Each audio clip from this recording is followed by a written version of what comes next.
बच्चों, आज हम पढ़ेंगे संगिनी कक्षा 2 पाठ्य 10। आज के चैप्टर का नाम है भुलक्कड़ किसान। प्रस्तुत पाठ में लेखक ने भुलक्कड़ किसान के बारे में बताते हुए उसकी मूर्खता का वर्णन किया है। अब हम इस पाठ्य में एक मूर्ख किसान के बारे में पढ़ेंगे। किसी गांव में एक किसान रहता था। वह बहुत भुलक्कड़ था। उसके 5-6 गधे थे। वह उन गधों पर अपने खेत की फसल लाद कर ले जाता और मंडी में बेचता था। इस प्रकार वह अपने जीवन का निर्वाह करता था। तो बच्चों, एक गांव में किसान रहता था जो बहुत ही ज्यादा भुलक्कड़ था। उसके पास कम से कम 5-6 गधे थे, जिससे वो फसल काटता और उन्हें मंडी में जाके बेचता। और तो और वो इस तरीके से अपने जीवन का निर्वाह करता था। एक बार उसने गधों पर चावल के बोरे लादे और बाजार की ओर चल दिया।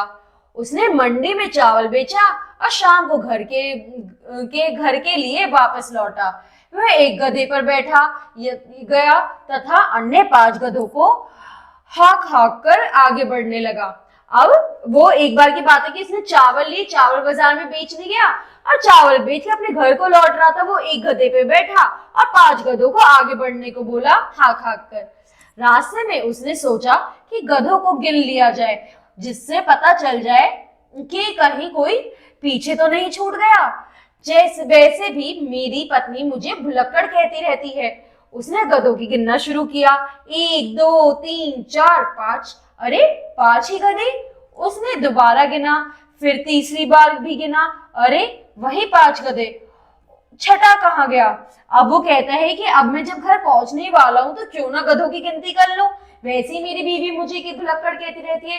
तो वो धीरे धीरे गधे गिनता है और तीनों चारों बार गधे 5 आते हैं, जिससे वो शौक में चला जाता है कि छठा कहाँ गया। वह इसी तरह बार बार गिनता रहा और परेशान होता रहा। एक बार भी उसने उस गधे को नहीं गिना जिस पर वह स्वयं बैठा हुआ था। अब वो बार बार गिनता, बार बार 5 आते, वो परेशान होने लगा। बट जिस गधे पे वो एक्चुअली बैठा हुआ था उसने उस गधे को गिना ही नहीं। किसान अब बुरी तरह परेशान हो गया। वह यही सोचता रहा कि आखिर छठा गधा कहाँ गया। उसे याद था सुबह जब वह घर से चला था तो 6 गधे थे। अब वो किसान बहुत ज्यादा परेशान हो गया कि छठा गधा कहाँ था, क्योंकि उसे याद है कि वो सुबह 6 गधों के साथ निकला था। आखिर छठा गधा गया कहाँ हो सकता है। बाजार काफी पीछे छूट गया था।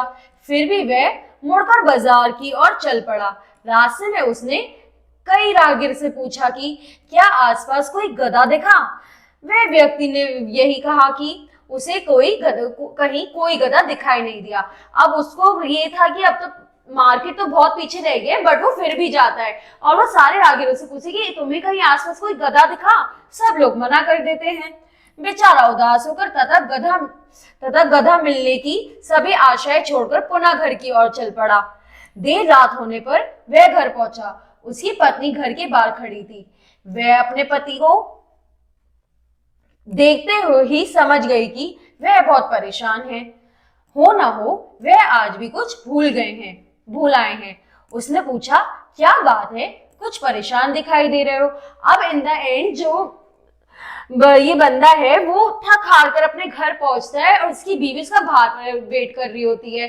तो वो अपने पति को देखते ही समझ जाती कि ये परेशान है, पक्का आज भी कुछ भूल कर आए। तो वो उससे पूछे कि आप बड़े परेशान दिख रहे हो, क्या बात हुई। आज तो बड़ा नुकसान हो गया। किसान बोला, मेरे 6 गधों में से एक गधा कहीं खो गया। सुबह जब मैं घर से चला तो पूरे 6 गधे थे, मगर बाजार से वापस लौटते समय रास्ते में मैंने गधों की गिनती की तो एक गधा कम था। तो कहता है कि आज तो बड़ा ही नुकसान हो गया। जब मैं सुबह निकला तो 6 गधे थे और मेरा एक गधा खो गया। अब वापसी में मैंने गिना तो सिर्फ 5 गधे थे। सैकड़ों बार गिना मगर 5 ही गधे थे। यह कहकर वह उस गधे से नीचे उतर गया जिस पर वह बहुत देर से बैठा हुआ था। अब इतना कहकर वो उस गधे पे से भी उतर गया जिस पे वो उतनी देर से बैठा हुआ था। उसकी पत्नी को बड़ा गुस्सा आया। उसके सामने 6 गधे खड़े थे। वह समझ गई थी कि क्या हुआ होगा। क्रोधित होकर वह चिल्लाई, तुम तो निरे मूर्ख हो। तुमने उस गधे को गिना ही नहीं जिस पर तुम स्वयं बैठे हुए थे। ये रहे तुम्हारे 6 गधे। तो वो जो उसकी बीवी है वो उस पर चिल्लाने लगती है और क्रोधित होकर उससे क्या कहती है कि तुम बिल्कुल मूर्ख हो, तुमने उस गधे को गिना ही नहीं जिसके ऊपर तुम बैठे हुए थे। जब किसान को समझ में आया कि छठा गधा ना मिलने का क्या कारण था, वह मुंह बनाए अपनी पत्नी को देखता रहा। तो अब जब उसे रियलाइज हुआ किसान को कि क्या गलती है, वो मुंह बनाकर अपनी बीवी को देखने लगा। अपनी झेप मिटाने के लिए उसने अपनी पत्नी से कहा, देखो बात यह है कि दिन भर की दौड़ धूप से मैं इतना थक जाता हूं कि बस कुछ याद ही नहीं रहता। तो वो इंद्र ने अपनी छेप उतारने के लिए कहता है कि मैं दिन भर इतना थक जाता हूं कि मुझे कुछ याद नहीं रहता। उसके इस भोलेपन को देखकर उसकी पत्नी का सारा गुस्सा उतर गया और वह मुस्कुराने लगी। अब इन द एंड उसकी बीवी को उसका प्यारा से अपने पति का भोलापन देखकर, अपने पति को देखकर सारा गुस्सा उतर गया और वो मुस्कुराने लगी। ठीक है बच्चों, अब अगली क्लास में अगला चैप्टर पढ़ेंगे। Thank you.